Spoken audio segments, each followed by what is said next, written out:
And the interesting thing about it is inflation is a regressive tax. It doesn't affect everyone the same. In fact, the tax of inflation actually affects the working class, the people of lower incomes, and those on fixed incomes and pension, retirees. It affects them much worse because they don't have the ability for their income to go up. So right now we're facing 5% inflation because of the massive borrowing that really both parties instituted in the last year. We are rapidly approaching a milestone in our country, and it's not a good one. We're rapidly approaching $30 trillion in debt. We're accumulating debt like we never have at any time in our history. We're actually accumulating debt at the rate of over $2 million per minute. Now, some say deficits don't matter. Some on the left say they have this new monetary theory, we can just print it all up, you can all have free stuff, there'll be manna from heaven, and nothing could go wrong. We're just going to give you money. If not $1,400 checks a month or a year, why don't we give you monthly checks? And that's part of the new plans. The new plans of the $3.5 trillion that we're facing down at this point, that'll all be borrowed, is to give people free money, to give people free this, free that. But I think people are smarter than that. I think people know that ultimately you don't get anything in life without hard work. You don't get anything in life really for free. Isn't there some kind of ramification to so much borrowed money? When someone comes to you and says, or they call you on the phone and they say, here's $1,000, all you got to do is sign up for this. Most people immediately recoil and they say, well, that might be a scam. Somebody's going to be ripping me off to say that. Well, it's sort of the bait and switch of the politics we face now. People are saying, we're going to give you free college, free cars, free cell phones, free this, free that. Everything in life will be free. You won't have to work anymore. The problem is there are ramifications. Money doesn't grow on trees. The money's got to come from somewhere. So either we borrow it, we become more indebted to foreign countries, we tax people for it, or ultimately the way we fix a lot of our deficit problems is we simply print the money. And so when the Federal Reserve prints the money, as we increase the money supply, the money that we have becomes worth less and less. It loses its purchasing power. This is the insidious tax of inflation. And the interesting thing about it is inflation is a regressive tax. It doesn't affect everyone the same. In fact, the tax of inflation actually affects the working class, the people of lower incomes, and those on fixed incomes and pension, retirees. It affects them much worse because they don't have the ability for their income to go up. So right now we're facing 5% inflation because of the massive borrowing that really both parties instituted in the last year. They decided that the result to the pandemic would be to close everything down, destroy the economy, and then give everyone free money. And to a large extent, both parties actually did this last year. Now this year, the decision has been made by Republicans to say, whew, this is so much, we got to stop. We got to get people back to work and let the economy recover. So it's primarily been Democrats this year. But both parties have a certain responsibility to this, at least some members of both parties. But as the inflation occurs, and this effect is being transmitted to the economy, you find that those who suffer are those who cannot raise their income, those who have fixed income or low income. One of the things you see here is that if we have 5% inflation, what does that mean? You say, well, I don't know, it means I lose my purchasing power by 5% next year. But what if it happens year in, year out for a decade, and you've lost 50% of your purchasing power? It means to make up for that you really have to have a 50% increase in your wages. So will wages keep up with inflation? The dirty little secret is that in some ways wages will rise, but maybe they rise an equivalent amount or a little bit less, and you say a decade later, I'm not any better off. And there become people mired and more dependent on government as government gets larger and larger, and they think they're getting free stuff, but it's not really free. The allure of something for nothing. This is the allure of socialism. This is a false allure. It's something that you're going to be able to get something and you're not going to have to pay for it. So we've accumulated $30 trillion in debt. Interest payments have been fairly low over the past decade or so. Interest payments are about, 1, 2, 2.5%. But now interest rates are rising. Even at the low interest rates, our interest rate that we pay each year has grown to about $300 billion a year. So $300 billion a year, and people say, well, there's a debt ceiling. If the debt ceiling doesn't come up, we'll default and Wall Street will become hysterical and there'll be a collapse of the stock market. Well, there doesn't need to be. Nobody really is for spreading discalm or spreading chaos among the marketplace. We all want the marketplace to be calm. How could we calm the marketplace? What we would say to the marketplace is, we'll pay our bills. We're not going to default on our currency. And the way you can pay for your bills is pay for it with income. We bring in $3.8 trillion a year in tax revenue. The interest payment is $300 billion. It's less than we bring in 1 month. So the annual payment on interest is less than what we bring in tax revenue in 1 month. Why can't we pay the interest? Why would we ever not pay the interest on our debt? Why? Because we're overdrawn and because all the rest of the spending is crowded out by the interest. We've got plenty of money to pay for the interest. We just don't have enough left to pay for the cocaine studies with Japanese quail. That's about $1 million. You say, that's only $1 million. Well, they studied Japanese quail to see whether or not Japanese quail on cocaine, to see if they're more sexually promiscuous. How did we get to a $30 trillion debt? Because there's studies like that littered throughout the budget.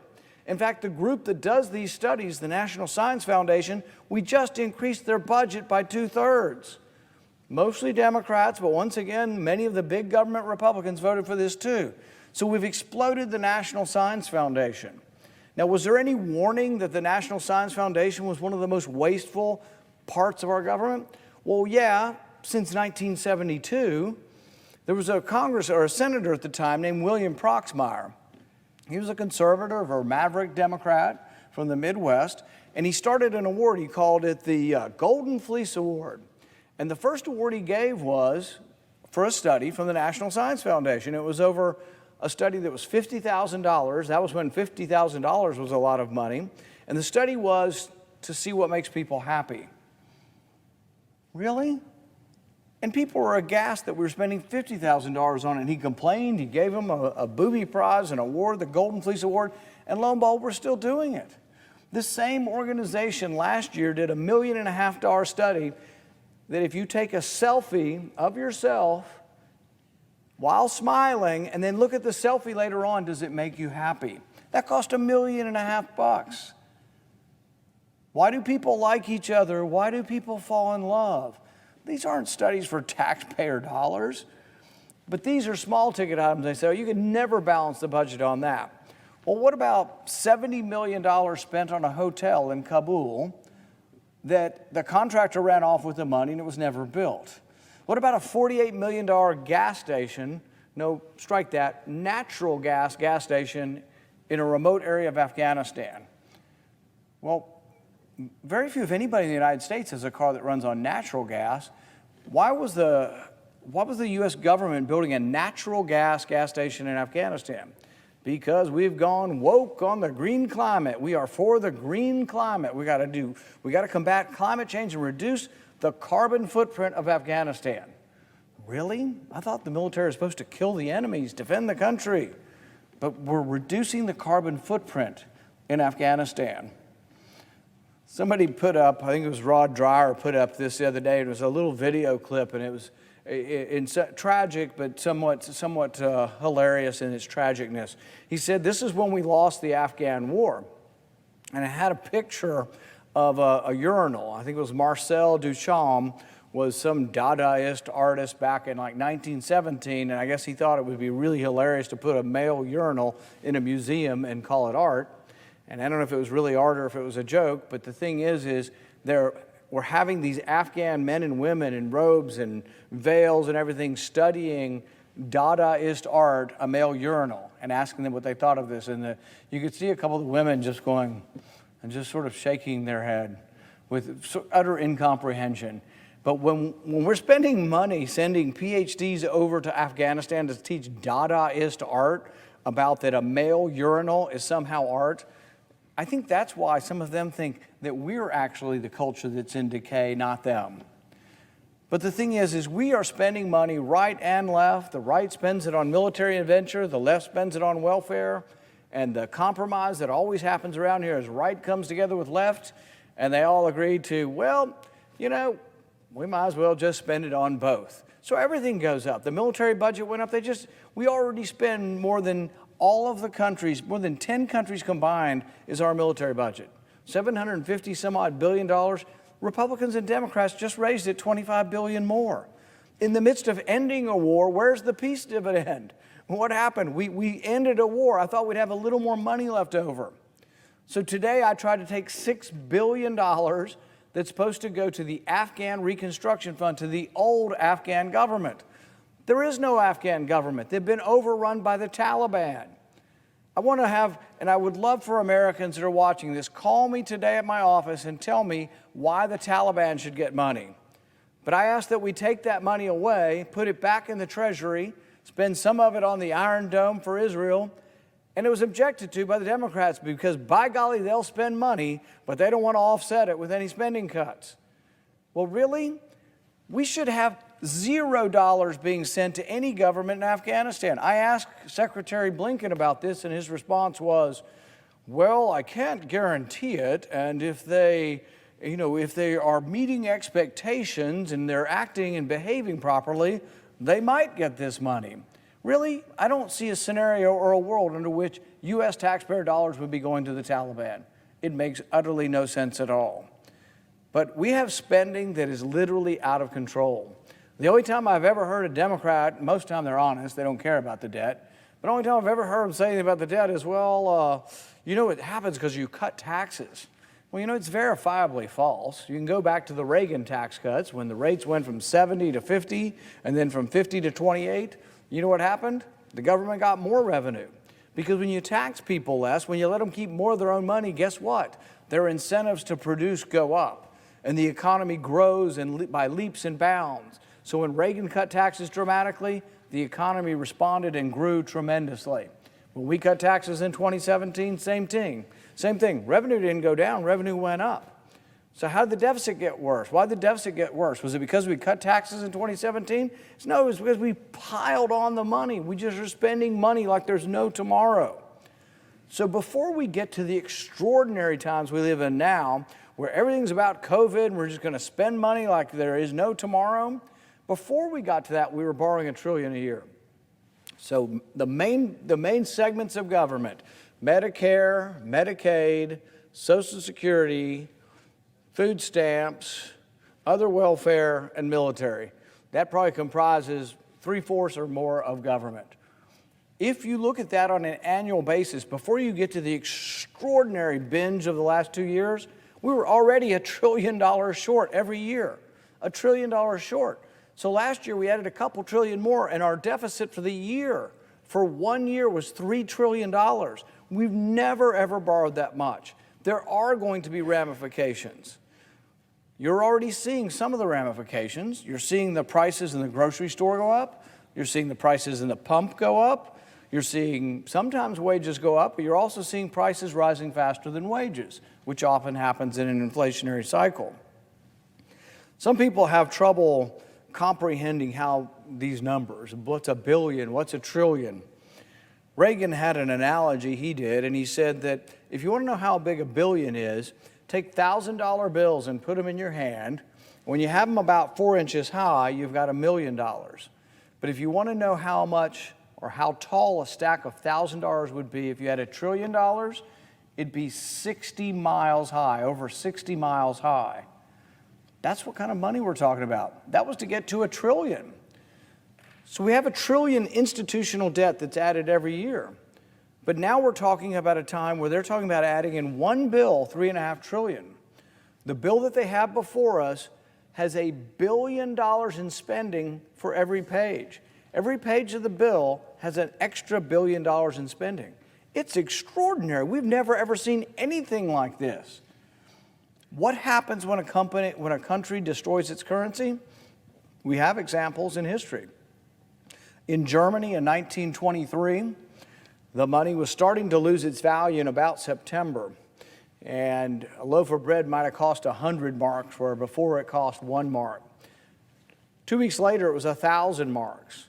But then 2 weeks later, it was 10,000 marks. And then it was 1 million, and then it was several million. This happened in a 2-month period of time. People say, oh, when it comes, when the currency unravels, it'll be gradual. In Germany, it happened in a 2-month period. In Venezuela, the currency is completely worthless. Same as Germany. It's almost better to burn your currency for fuel or warmth than it is to spend it.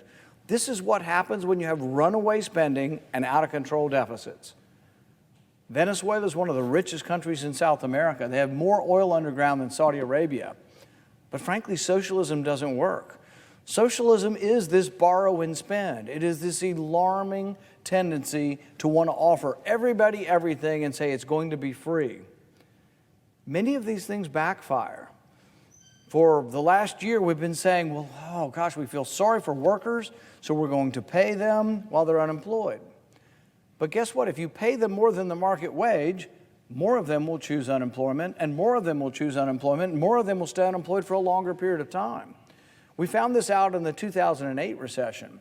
During the 2008 recession, we extended unemployment. It's normally 26 weeks, it's paid for by a tax, and it largely works within the confines of a state-run program. We extended it to 99 weeks, almost 2 years. But you know what the studies found? And this is part of the syndrome we have around here. It's sort of the big heart, small brain syndrome. I think many of these people want to help people. They just don't understand, but what they're doing is actually hurting the same people they're trying to help.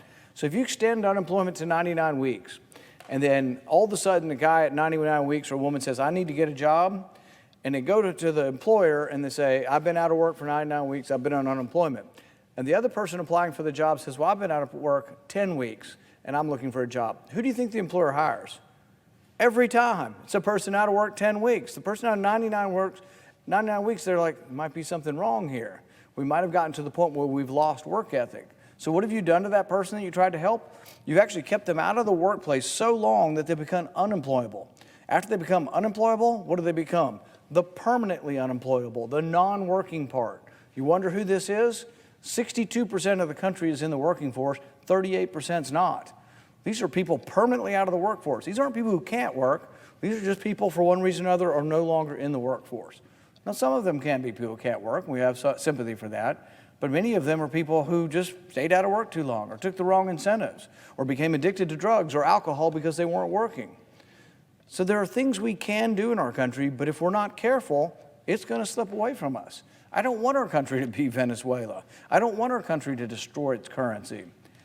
But what we're offering is a more difficult sell, because the other side is going to give you free college and free daycare and free cars and free cell phones. What we are offering is opportunity.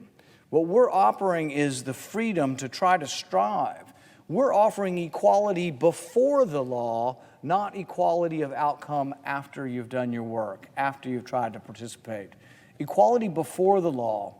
And one of the interesting things that I think isn't often grasped by people is that if you want equal outcomes, if you want everybody to be the same and you want to equalize everybody, you actually have to treat them unequally.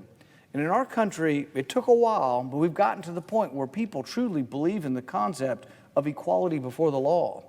But if you also want to believe in equal outcomes at the end, realize you can't believe in both. They're mutually exclusive. You cannot believe in equality before the law if you want equal outcomes.